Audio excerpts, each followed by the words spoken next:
We are here for the first meeting of the IULM FLOW program of activity, a program that reaches out to the international community to present the research and teaching mission of IULM through the dialogue with distinguished leaders from the international scene. Today, I have the real pleasure to introduce to you Ambassador Lamberto Zannier, who is the High Commissioner for OSCE, the Organization for Security and Cooperation in Europe. And we will have, I think, an extremely interesting introduction, not only to the mission of what OSCE does, but also to a remarkable number of activities that you will see are absolutely not only coherent, but extremely intriguing and thought-provoking for the specific focus, research and teaching focus of IULM. So without further ado, I give the floor to Ambassador Zannier. The floor is yours. Thank you, Professor, and good morning, everybody. I would like to begin with a little bit of a presentation of the organization that which my office is a part, and then more specifically the activities of my office. So the OSCE, you may, if any of you has looked it up on Wikipedia or wherever, it's the largest regional security organization. It's an organization that you might compare to the African Union or the organization of the League of the Arab States or ASEAN or the Organization of American States.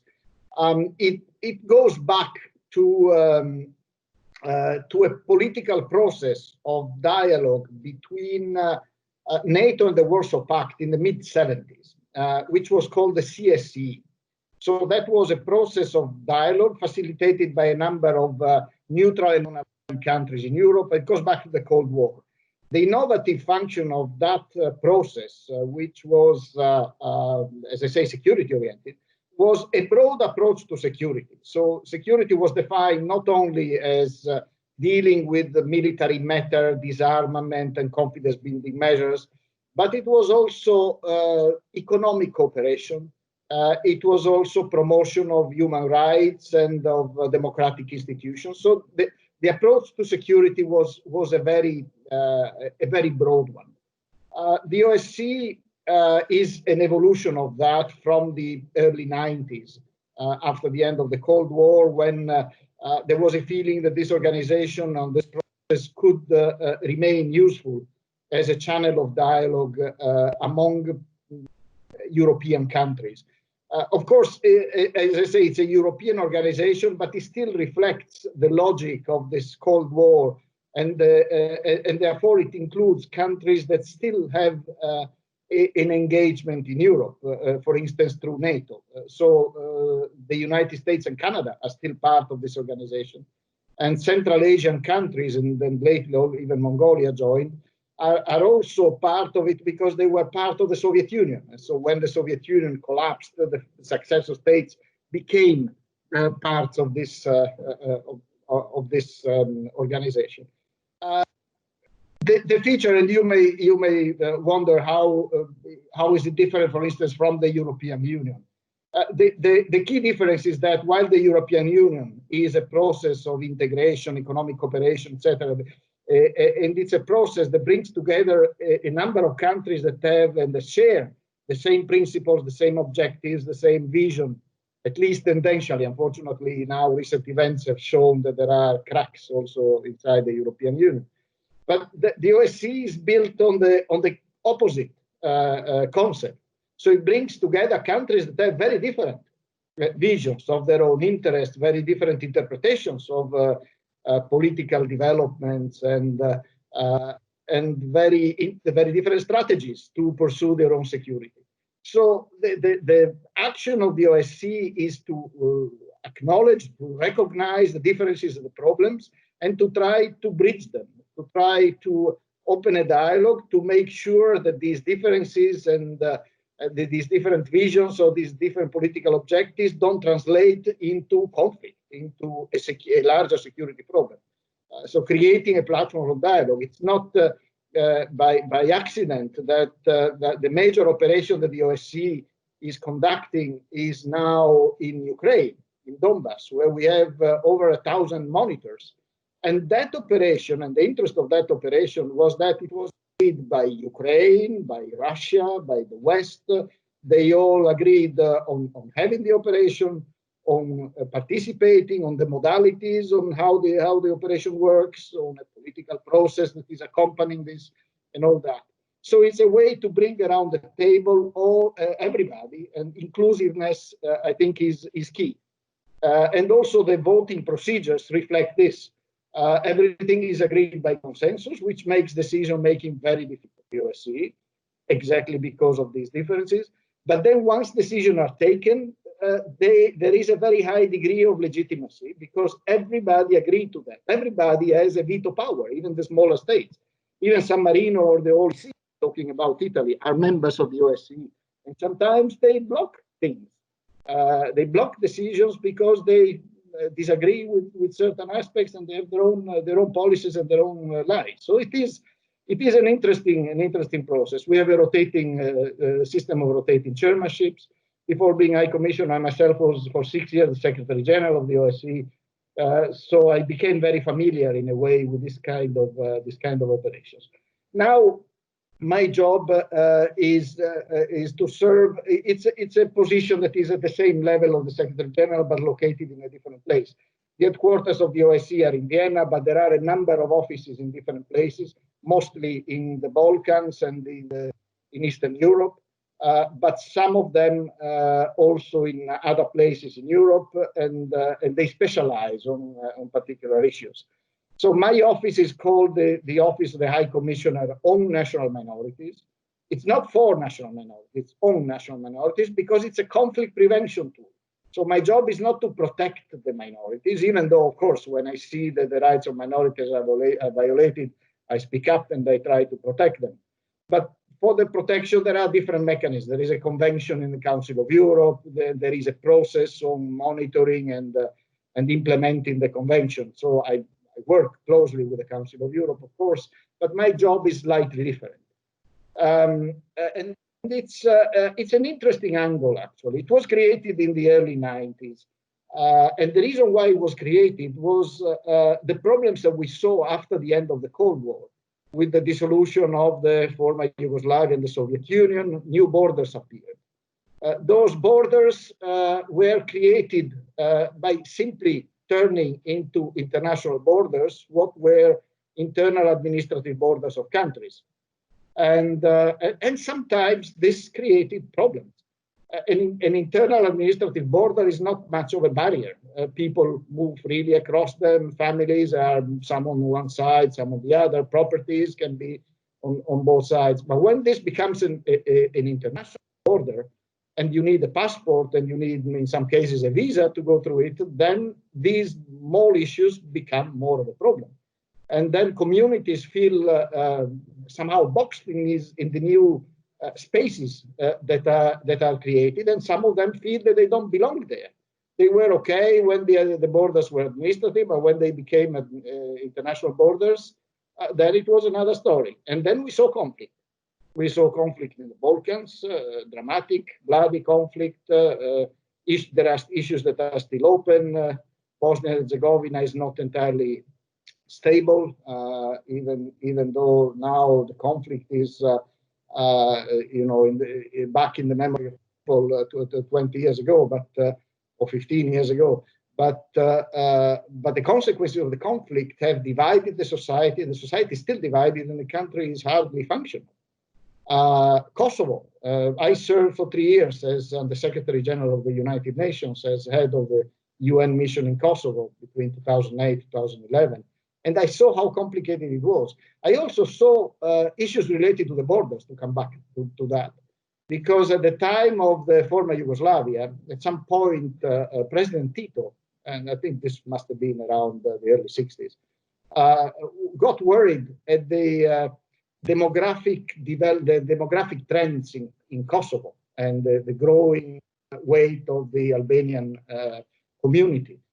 So what he did, he transferred some provinces, mainly Serbian inhabited provinces, to the Kosovo, and this was an administrative change, to the Kosovo space by transferring some municipalities to Kosovo. When Kosovo unilaterally declared independence, these municipalities found themselves stuck in the Kosovo space, but they didn't want to be there.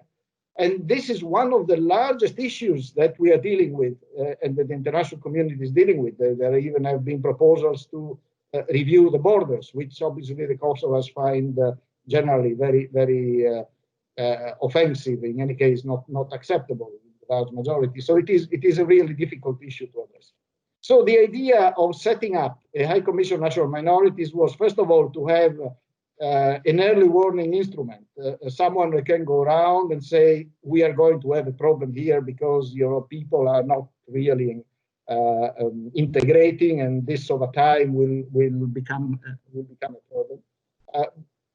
But secondly, also to have someone who can advise on policies of promotion of this integration. So the solution to most of these things is to promote, multi-ethnic and sustainable and balanced multi-ethnic societies. Now, as I said, my office was created in the early 90s, but so 30 years, almost 30 years down the line, we see that in the early 90s, the minorities were the ones either created through these changes in borders or historically present here and there.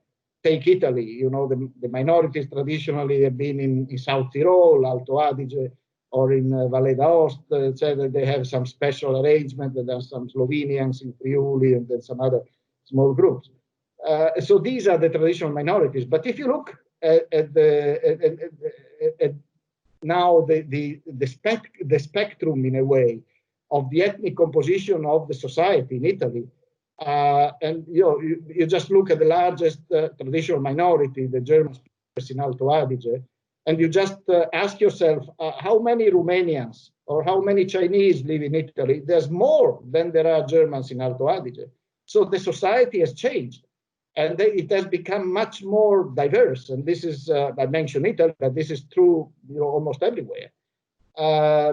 So some of the things that we do and some of the processes that we focus on relating to the traditional minorities are becoming increasingly applicable to what some start calling the new minorities. So the transformation of societies is an important factor in our days, and it has to be taken into account in all policies.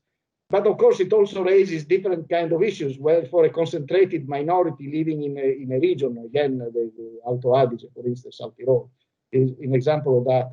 It's relatively easy to put together a set of measures that created a status of autonomy, and then you have policies on education, on employment, and then, in every area, etc. But when you have a community that is not concentrated geographically, I mentioned the Chinese or the Romanians, for instance, in Italy, but North Africans, you can have groups coming from whichever region. Then everything becomes much more complicated. The risk is that instead of integration, you have assimilation. So you force them to lose their identity and to become Italians. If they don't do that, they don't really integrate in the society. They may not even have all the rights. So this is really raising a number of issues that are becoming complex, and sometimes creates repercussions in terms of how can I say, resistance by the majority to integrating these new, well, this applies also, of course, to the more traditional ones, but to integrating minorities in the society. So this is what we are facing. And when I observe the situation more generally in the OSCE space, I see two general trends, or maybe three. The first is that in the 90s, we could have, a lecture just on this. But in the 90s, after the end of the Cold War, the big challenge was to establish a new relationship between the former enemies. And this was a debate. I was serving in NATO in the 90s, and I saw very closely this debate. The debate was about the relations between NATO, the West in general, and Russia. And this attempt to try to create a new relationship didn't really work. So in the end, what happened was NATO expanded to incorporate former members of the Warsaw Pact. But this expansion of NATO eastwards was increasingly perceived by Russia as threatening, as problematic. So now we are in a situation where there is polarization again, where the relations are difficult, where there is, geopolitics have returned on the agenda of the international community. We have conflict, the crisis in and around Ukraine, as we call it in OSCE jargon, but Crimea and the Donbass, and the relations in general between Crimea and Russia, but also the relations between Russia and most of its Western neighbors, where there are important Russian communities, for instance, in the Baltic states, are not so easy. And there are a number of things in which I'm engaging based on my mandate. So one new factor is this return of geopolitics. The second factor is the impact of some of the global trends on our own societies. I was mentioning the community societies becoming more diverse, the pushback of the population, and this is sometimes instrumentalized by leaders who really thrive on the fears of diversity by people. So what we see is a stronger accent on more national politics. And the weakening of the European Union I was mentioning earlier is partly due to that, or good part due to that. There are countries in the European Union that have strongly renationalized their policies, also internally and also in terms of dealing with the diversity inside those countries. And this we have seen also in the response of COVID, where borders were closed immediately. So as we invested, we as members of the European Union, now I'm talking as an Italian, not as an OSCE official, of course, but we invested so much in creating a common space for freedom of movement and all that. The first crisis, borders are closed, and you just don't come into my country full stop. So that was not an encouraging sign. We've seen it even regionally among Italian regions, of course. So this is how can I say, even an excess of regionalization, localization of politics. But we are going in that direction. The problem with that is related to the third challenge, which is the global challenges. So as we increasingly struggle to operate because of geopolitics, and it's also the OSCE, it's increasingly difficult to make decisions. The challenges where we face are increasingly global. I would say the challenge number one is one challenge about nobody speaks because it's so difficult to talk about it. But it is the demographic crisis. The demography has accelerated so much. The balance between our numbers and the resources available has been totally changed, and what we see is not really sustainable. This has created a number of consequences: instabilities, conflicts, movements of people. And this is one of the key factors also for the big migration crisis and the movements of people that, because of the economic differentials, try to move and to find better areas for them to live in. So these are things of which there has to be awareness in general. And then climate change and the global terrorism problem and the radicalization within our societies, which is in some ways related to what we are saying earlier.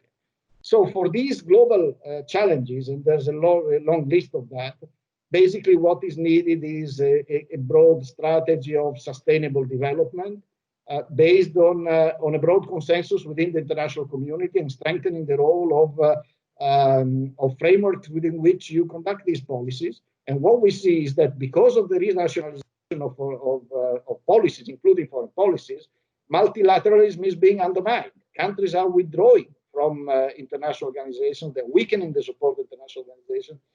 They're dealing bilaterally with issues.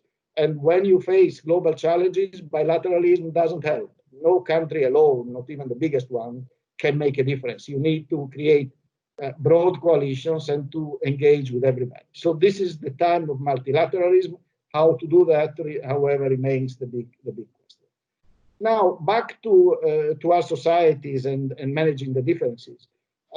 What we have done over the years, based on what we have seen on the ground, intervening, one country, the other, learning the lessons and failures here and there. Often you learn more from the mistakes, from things that don't work, than from those that do work. We started putting together a number of recommendations on how to make integration a more sustainable process. And there are a couple of broad sets of recommendations. The so-called Ludhiana guidelines on integration of diverse societies that describe, it's a bit of a blueprint of all policies that are needed to put together a society that is diverse, to make sure the minorities are well integrated. And then the Bolzano-Bozen guidelines that have to do with interstate relations in relation to minorities, because geopolitics have increased that. I was mentioning, for instance, the Russians living in the Baltic countries. Russia is perceived by the Baltic countries as interfering in internal matters of those countries through the protection of the large Russian communities living there. And then they run policies that in a way are seen by the Russian minority as discriminating, and this is creating instability. The relations between the communities in the countries are becoming more tense because of the interference in a way of the countries and the reactions of the countries to this interference. So what we're saying is that, yes, of course, a country has a legitimate right to protect or to support its own citizens abroad, or what they perceive as their nationals abroad, even though they're nationals of another country, or they might be nationals of another country. But there is a limit to that. And the limit to that is not hampering the integration process of those minorities, of those groups in the societies of the countries where they live. Then we have a number of sectoral recommendations, and this is an area where we keep working.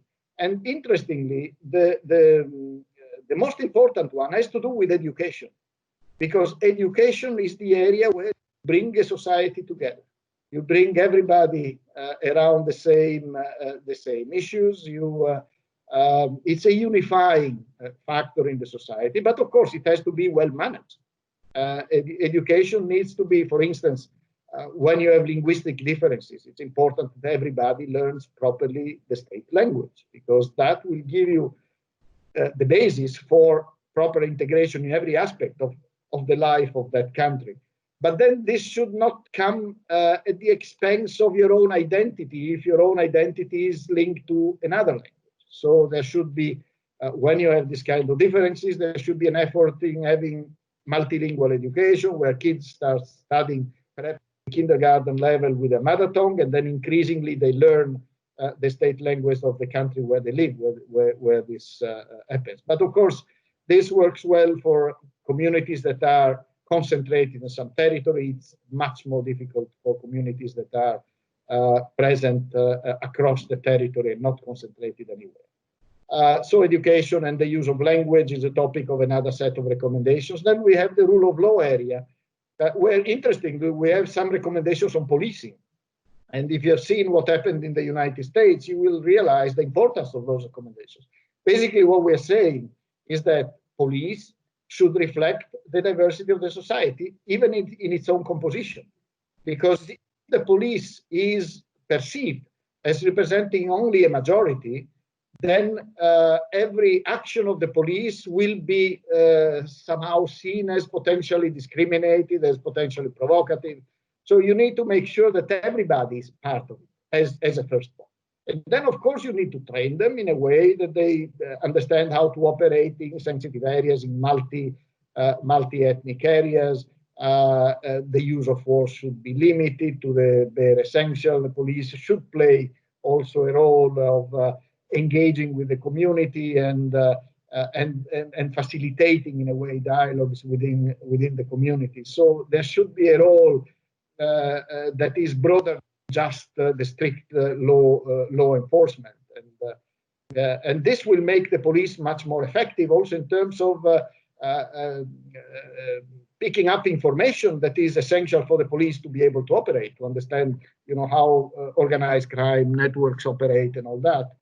If the police is not integrated well with the society, it will struggle to find that kind of information. The justice is the same thing. Then we have the media, attention on the media. So the media should also be open for everybody in the society to be able to have access to it and to be able to express its views and its culture and all this. So there should be space in the media for diversity. And the social media now, we issued a new set of recommendations last year, focusing on the challenges of social media, which is great in terms of global communication. Everybody can be there, but then you have the problem of verifying the information. You have the problem of hate speech or communities that engage in creating problems via social media. And how do you control that? How do you stop this? Raise a number of things. And so the responsibilities are governments, regulators, and all that, but it goes beyond. It goes also to corporate responsibility of the providers and all that. It's really interesting open issue. Integration on recommendation on participation. Those are key. Participation of everybody in the society. Everybody, regardless of its ethnic origin, should have the ability in every society to compete for every position, from the president down. And in parliaments should represent and should be, like we were saying for the policing, should be as diverse as the society is diverse. So you should see the diversity of the society also there, and the same in the public administration.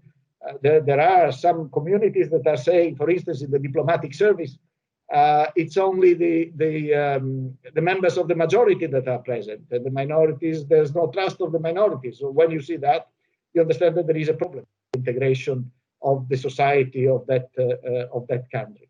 So also there you need to see that everybody has an opportunity, and if education is open to everybody and it is equal for everybody, that opportunity should exist also down the line in terms of participation. Now, there are a few areas where we are focusing. Well, one, of course, was COVID, and we issued recommendations on the pandemics, because we saw that whenever there is discrimination in any of these areas, COVID just multiplied it. And we have seen some communities discriminated, the Asians, especially in the United States, the Roma in various European countries, also excessive force by the police, and scanning, health scanning, even via remote systems over the communities without their consent. So we have seen things that we consider worrying. And so we raised recommendations to governments to try to address these problems. But another area, and I would like to spend maybe, if I can, 5 minutes on this, that we've been increasingly focusing on. And as you see now, there have been in the last few weeks issues about monuments, symbols of the past, and colonial history brought up in various places, but also divisive statues. We've been working now for quite some time, for a couple of years, on these issues, and now we start.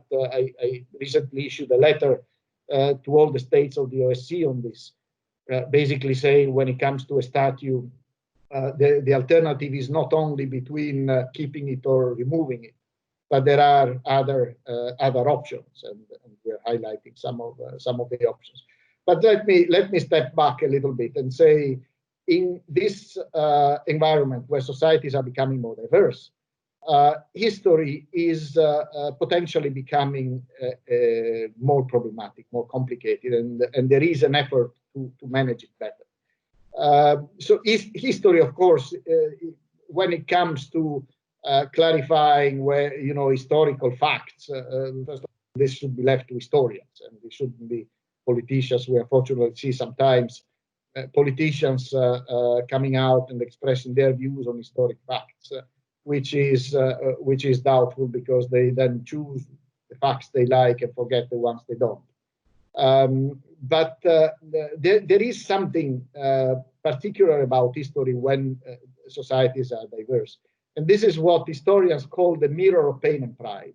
You take a big battle, a big victory, of which people is and the country is proud and a big part of its history. But as this country becomes more diverse in its population, not everybody can see it the same way. There may be those who are the successor of those who lost in that battle that may consider, the heroes as war criminals. They were annihilated in that battle. They can see the consequence of that battle as ethnic cleansing to the detriment of their ancestors. So for some, it is pride. For others, it is pain. And this is called the mirror of pain and pride. History, I can give you also an example, and I was mentioning Bosnia and Herzegovina and this functionality there. There was a system of two schools in the same building created at the time of the Dayton Agreement and pushed by the international community to bring kids from various communities that had been fighting against each other back in the same schools. That happened, but it happened in a rather special way. So there were schools where kids were there, but then if you were a kid from a Bosnian community, you were entering a school, going to the right, and you had your own curriculum and your own classes. And if you were a Bosnian Croat or a Bosnian Serb, you were going to the other wing of the school, and you had a slightly different curriculum, and most importantly, a different interpretation of history. So at the end of the school term, the kids from the right were looking at the kids of the left as not saying they're enemies, but certainly not their best friends. And this continued to create a separation and maintain a separation within the society when the narratives are so different. So now we're engaging with them really to try to convince to bring the kids together and to have, there may be some differentiation in the curriculum, so when it comes to religion or whatever else, or aspects of the language they may speak differently, but some of the basic things they need to go through together, and it's important to understand every bit of it, because what we see also in history teaching is that it's easy to focus on the things you like. Sometimes you forget there are black holes that you prefer not to talk about and not to think about, or to interpret only your own way. I remember one of my first posting was in Abu Dhabi, and I was surprised at the time when I heard talking about the Crusades as the Christian invasions. And having studied in Italy, I was surprised when I heard that. But then I realized, yeah, that's their perspective, and that's we came here for something that we felt in a certain way. But on this side, they felt it, and this was much before any kind of radicalization. This was in the 70s, and there was no bitter feeling about it, but it was simply the way they looked at it from that perspective. So there has to be a recognition of that. And so a degree of multi-perspectivity in history is important. When it comes to symbols and monuments, this is difficult. We have a good example in Bolzano, in Bozen, in Alto Adige, where there is a victory monument with inscription of Mussolini still, and credere, obbedire, combattere was the motto, and it's still there. But then inscriptions have been added, it has been contextualized, there's a reference to problems with dictatorships, let's remember what this may mean, and so the significance of the monument has changed. But in many places, this is not happening. Victory monuments in some countries where, for instance, the Soviets liberated those countries from the German occupation, and the Russians now still remember those as the heroes who fought against Nazis and freed Europe from Nazism and from fascism. And some of the countries say, well, that was the beginning of the Soviet occupation of our country, so we don't have much to commemorate there, and we would like to get rid of those monuments. And this becomes an issue that is quite controversial, and that could create conflict within the societies. So these are some examples of areas and of ways in which we operate. Traditionally, my office and the method of engagement of my office was through quiet diplomacy. So I usually, I'm supposed to travel and to talk to representatives of various communities, ministers, representatives of governments, address the issues and recommend the solutions or facilitate dialogues, etc. But now I'm changing because in this era of global communication, I think it's important also to understand that you can't always operate in this way. Yes, there are areas where I still engage quietly, but when I have recommendations, for instance, I want to be very noisy about them. And I want them to be heard, and it's important to communicate. Actually, I'm even hiring now a communication officer in my office, which is unprecedented because there was a feeling that there was never a need for that. But I think communication now and properly managed communication is a key tool to advance the goals that we promote. So that is the new area in which we invest, and this is why I'm talking, and I'm also happy to have this opportunity to talk to you today. I'm talking more openly about some of these things because there has to be awareness, because these are issues that affect all of us in our lives. I would leave it at this. I'm sorry if it was a little bit long. I hope it was interesting, and I'm happy to continue chatting with you on whatever issues of interest. I can't hear you, Professor. Sorry, because I unactivated my audio. Yes, now it works. It's back. No, thank you very much. It was illuminating on a variety of respects. And well, there are quite a few issues that emerge very clearly from your talk. The first is let's start from this issue, which is so heavily felt today, which is the one of the monuments. And clearly, the problem is that monuments are defining public spaces, and in some sense they are also characterizing from the symbolic point of view public spaces. Living in a multicultural society like the one we live in today, clearly the real problem becomes, can we really imagine viable strategies for building truly multicultural public spaces? Because as you showed, for example, in the case of Bolzano and in so many other cases that are similar, the problem is that clearly there is a way to appropriate symbolically public space through a certain type of monument that for this very same fact alienates you from another community that sees it from the other way.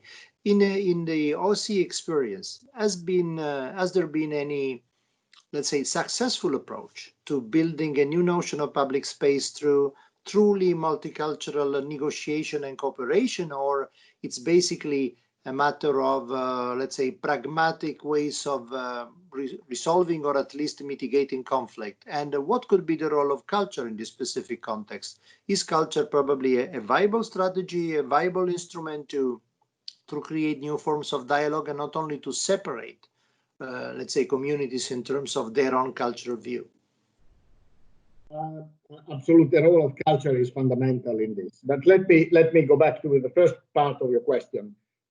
Initially, when I started working on these things, I had quite a pushback from countries because they really felt that it was in their own purview to decide how to manage, in a way, public space and historical symbols and all that. And they didn't really want to have interference. Now that there is an understanding that this may become more complicated, they are at least open to listening. Cooperating and working together is another matter. But at least they're listening and they're curious to find out what are the recommendations, etc. So what I'm doing, first of all, I started engaging with a number of actors operating in this field. First of all, UNESCO. I went to UNESCO. I spoke to the Deputy Director General on Culture, exactly on these issues, but also the one on education, who is an Italian former Minister of Education. And so we put together some lines of future cooperation on these issues. But then I started also traveling and looking at how some of these symbols have been managed in different places. And there are many models. I was mentioning Bolzano. In Lithuania, for instance, and this was a private initiative. There is a park called Hrutas Park, which is a park where you find Soviet statues. So this, with the permission of the government, so the government in a way had a role in facilitating the administrative functions and permits. This person collected Soviet statues throughout the countries and put them in a nice parking lot. So you can go there and you can have a nice walk in this place. There's a restaurant. It's a kind of open air museum, and you find statues of Lenin, of Stalin, of Russian generals. Also some statues of resistance leaders, Lithuanian resistance leaders. But so it puts history in a context that is more relaxed and not so problematic. It's not, in the middle of the square. In other places, there are debates. In Riga, there is this Victory Monument. When I visit there, it's a huge monument, former, Soviet monument on the victory. And there was a debate in the Sejm parliament in Latvia. And there were some who wanted to tear it down, but then, I went to see it. And when I went to see it, and it was not a special day, it was just a regular weekday, there were bunches of flowers there. So obviously there are ethnic Russians living there who feel that monument is, there to recognize the memory of their ancestors, or even of themselves when in the younger age they came there fighting to free the country the way they see it. And this is again the historical narrative. So how to manage this? I was advising the Latvians to consider having a museum next to that monument on the sufferings of Latvia during the time of what they perceived the Soviet occupation. And so that there is a balancing element to that. So there are things that you can do to try to make some of these things less problematic, and we're really collecting models. Just destroying these things is not a big. Where do you draw the line? I was at a conference in Salzburg, for instance, and in an old monastery. And there was a beautiful room painted with paintings from the 16th century with some Moors there with the black skin. And they told me there was a conference where some African Americans came from the United States, and they were outraged. And they were saying this should be, you should be repainted, you should hide all this, it's offensive. But it was la commedia dell'arte in a way, that kind of things. Then the Mori di Venezia, or even the Colosseum is this, for a North African, the North Africans are brought there to be eaten by whatever, lions and tigers and the gladiators. That was cruel, but you need to relate things to their time. And maybe you need more explanations to contextualize things. Sometimes it's good to remember history, to remember there was a time about Indro Montanelli. Now, I don't want to enter in the debate, but when Indro was in a young age, what he did was perhaps considered to be a bit less of, I would never justify it, but was a bit less offensive than would be seen today.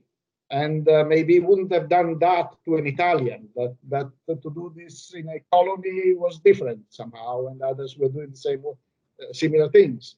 And as I repeat, without wanting to justify this at all. But so is this worth destroying a memory and destroying everything else that goes with that memory? Or maybe some disclaimer under the statue could, put those statue in the context of how it might be perceived today, and say there are things that today won't be acceptable at all. And this, but then this person still did some other good things. So having and managing public space in a way that is not offensive to everybody is difficult, but is doable, and it's preferable to just erasing things, because erasing memory and erasing also difficult pages of the past will make us forget those difficult pages. And it's always good to have also the past present, and not to forget those lessons in the past. So our public spaces are certainly a good conduit for that. But managing them is as I say, can be very challenging. One of the things that we advise is to always have broad processes of consultation, having commissions set up and have a debate about these things, a debate as public as possible. But there should be also positive leadership in conveying these messages that, just destroying things is really very seldom the way to go. Yeah, because as you said, destroying in some sense, it's easy. It's just a removal, a physical removal, as if the problem was solved. But clearly, for example, what we have learned also in terms of coping with a problematic past, think, for example, of the very complex and painful process started by Germany, for example, after the Second World War, in terms of rethinking the responsibility, of course, in Nazism. This is something that really not has to do with shortcuts. It has to do with, let's say, critically tackling this and putting it in context, but also at the same time assuming responsibility. Is it possible, in your opinion, that rather than exactly trying to remove, is more like making space, let's say, for new monuments, making space for new statements of what seems to us meaningful today, not necessarily in terms of building statues, but really in terms of occupying the public space in ways that also give voice to the new generations, give voice to the way in which they want to, let's say, start from that troubled past to open up a new season, a new possibility. Absolutely. Public spaces are there not only to remember the past, but also to express the present, to express who we are. So I think it's very important to do that. But my only point is that in managing public spaces, you should not necessarily erase the past to rebuild the present, but the past and the present can live together. And maybe you need to manage a little bit the past to avoid that it becomes too offensive. In some cases, there are symbols that can be removed.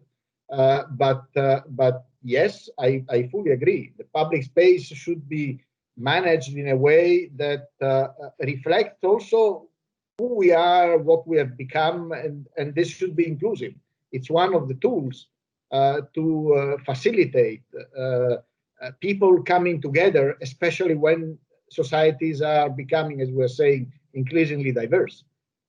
So making sure that everybody feels comfortable and that the public spaces help this process of integration that I was talking about, to me, is key. And the culture is certainly a key tool for that. Management of public space is one aspect of it.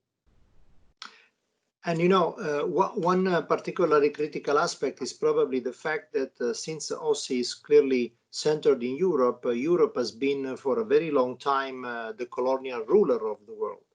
And now the fact that there is today, of course, as a consequence also of globalization, not only just international mobility, but a way in some sense to rediscuss what the world order is or should be.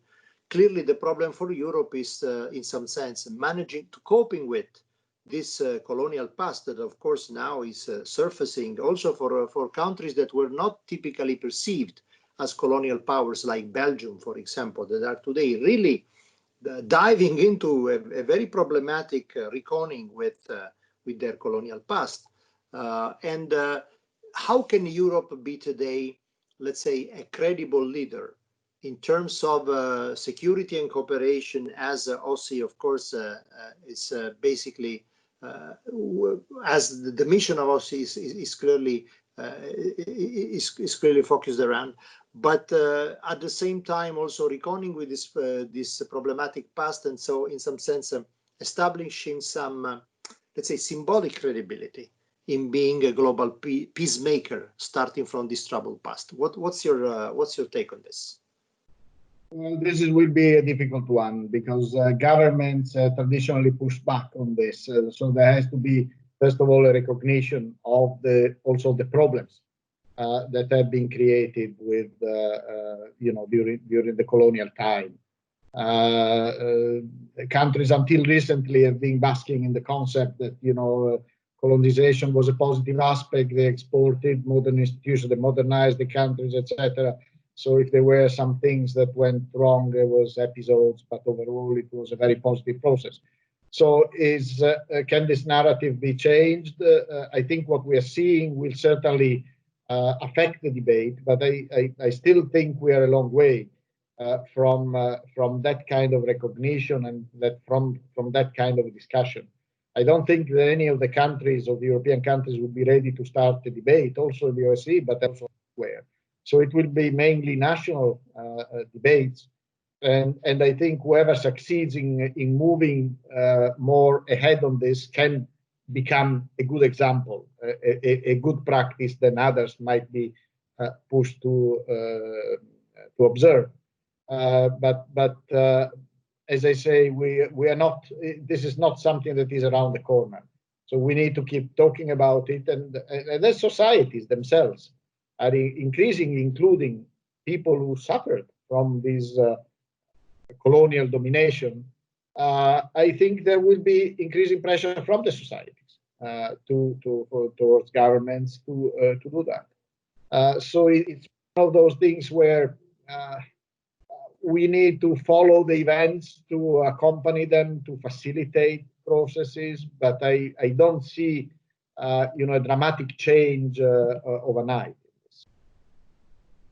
Another very interesting point that you dealt with was police and security, and the fact that in a moment like this, we live in a context where it's clearly very problematic after, of course, the killing of George Floyd. There was today another episode in Arizona that seems to be closely similar, very similar to this, and sadly so.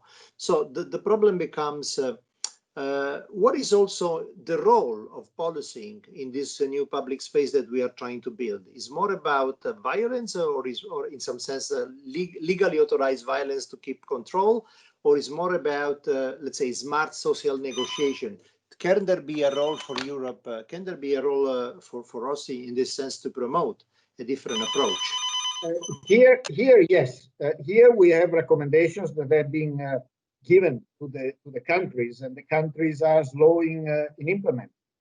So next year we will mark the 15th anniversary of these recommendations on policing. Any of you that is interested, you find them online. There is, if you look on the OSCE website, you will find a page with the institutions of the OSCE, and you will find one of them is the Commission National Minorities.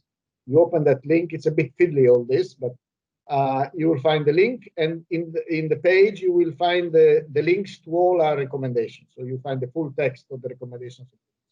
So next year we will use the anniversary, and we start now building momentum towards that to relook at the recommendations. They need also to be modernized. And for instance, there is one angle which is gender in policing that is not present at all. So we will also review them from that angle. And we will see, we will push the countries of the OSCE to show to us what they've done in implementing. And this will be a good opportunity to see where they fail in implementation. The way, and coming back to the general principle, the way I see policing, I mean, the function of policing in ensuring law and order has to remain. Some of the challenges and the security challenges that I see in our societies are still linked to the risk of terrorism, the risk of organized crime, and the role of crime. So there are issues and security issues that affect all of the citizens that need to be dealt with, and maintaining law and order and the respect for the rule of law, I think, is fundamental, and the police is a key tool of that. However, the way you do that, the way you equip the police for that is another matter. And that's where you can really improve things a lot. As I say, communities have changed. So, we are seeing, does the police, and in Italy, I really don't know. I would have to ask, but if we are saying there is a large Chinese or Romanian community, are there, Chinese or Romanian policemen in the police that can, in a way, better understand what's going on inside those communities, and also have a dialogue with those communities, also to facilitate the integration, but on the other hand, also to try to better understand potential problems that they might have to deal with. So the police has a multifaceted set of tasks. And one of them is that if they are connected with all communities, they are in the best position also to have a dialogue and to facilitate the dialogue between the various communities or among the various communities on issues related to their mandate. So on issues that have implications for security, for safety, stability, and also management of public space and how public space do relate to the various communities. So the police has an important role to play in the society, which is not only that of giving you a fine when you go too fast in the road, on the road, but also that of facilitating in a way a stable relationship of the communities within society in a framework that is a safe and secure one for everyone. Thank you very much. And to conclude this conversation, I would return in some sense to the beginning of your talk, when you, of course, very relevantly evoked this moment of a crisis of multilateralism we are in.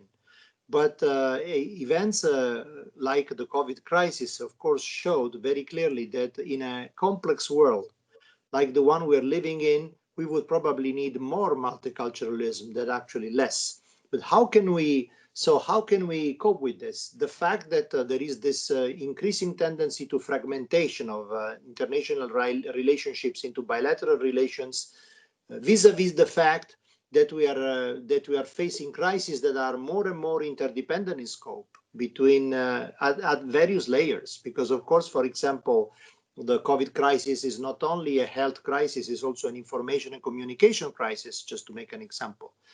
So how can we, in some sense, deal with this, and what could be the role of OSCE in promoting, let's say, a smarter approach to multiculturalism, multilateralism, sorry, to tackle these new challenges of the contemporary society? I have to say, this is unfortunately a vicious circle. As I was mentioning, renationalization of policies within countries, this also results in electing leaders who do promote approaches that are more national-centered, and that weakens multilateralism because they don't engage. If I can go back to another area I was talking about, which is security. How can I say, security arrangements. For instance, I've been dealing for many years with the arms control and disarmament. And towards in the last phase of the Cold War, there were a number of key agreements. There were agreed the anti-ballistic missile treaty on that was a key tool in the strategic balance, if you want, in the nuclear field. In Europe, we had the INF treaty.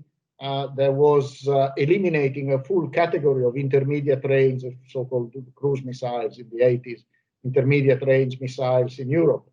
The CFE treaty regulated conventional forces.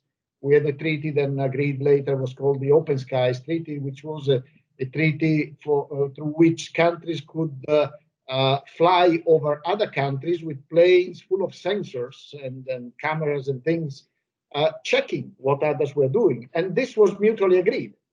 There was a transparency verification of all this. Now the situation has worsened, and all these treaties, one after the other, are disappearing. They are abandoned. So as we enter a more dangerous phase, we are losing the tools that might help us ensure security in this phase. How do you turn this around is very difficult to tell, because you say, can we use the OSCE? The problem is that the representatives of the countries who sit in the OSCE are reflecting the views of those leaders who don't want to invest in multilateralism. So this can be hardly done through the established multilateral structures that now exist, even if their leaders want to show. I worked with Ban Ki-moon very closely. I know very well Guterres in New York. And I know that his intentions are great, and he has a very good vision. But the space of maneuver that is left to him by the big players, the Security Council, and all that is limited. And he told me so much himself at some point. And this is the problem. So there is no room is left for international leadership to do that. So there are various directions in which we are moving. One is to empower young generations, because they are the ones who will suffer the most from these problems if they're not addressed.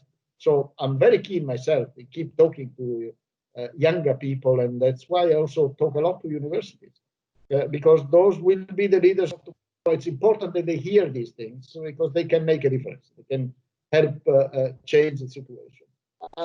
We would probably need also some kind of a manifesto or something by groups of wise people, Nobel laureates or whatever, who start influencing international public opinion.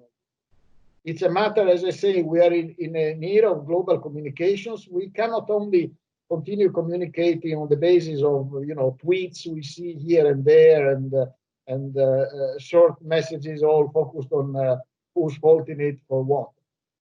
We need also to have better articulated visions and a better understanding, better analysis of the great challenges that we're facing and of the great risks that we're all collectively facing. Culture and public spaces and all things will be discussed are an important tool for that. Public debates and symbols and the way we express also these things and the way we are is one of the ways to do that. But there isn't a single policy here. We really need to use a multi-layered approach, trying to make the most of all the tools that we have. Well, thank you very much. So also in this field, and we were aware of that, we are leaving to the next generations a very difficult legacy to manage. But at the same time, it's also true that so many things are changing around us. In some sense, we have to reinvent the world order that will be able to manage these new societal challenges. And of course, it will be needed an intergenerational cooperation for this, not only an international one, because clearly these are problems that cannot be tackled even from a single generational perspective, however comprehensive. So thank you so much, Ambassador Zannier, for this extremely stimulating and illuminating talk. I think it was the ideal start for the IULM FLOW cycle of meetings and the conferences. And I think it also gives a very clear hint of what's the focus of the research and teaching interest of IULM in the next few years. So thank you very much, and thank you for all for the people who stayed with us up until now, and so for your attention and interest. And at this point, of course, we welcome you in the next episodes of the IULM FLOW series of conferences. Thank you very much. Thank you, Professor, and thanks to all the listeners. Sorry I didn't see you, but I hope that your questions came up via the professor. Thank you. Bye-bye.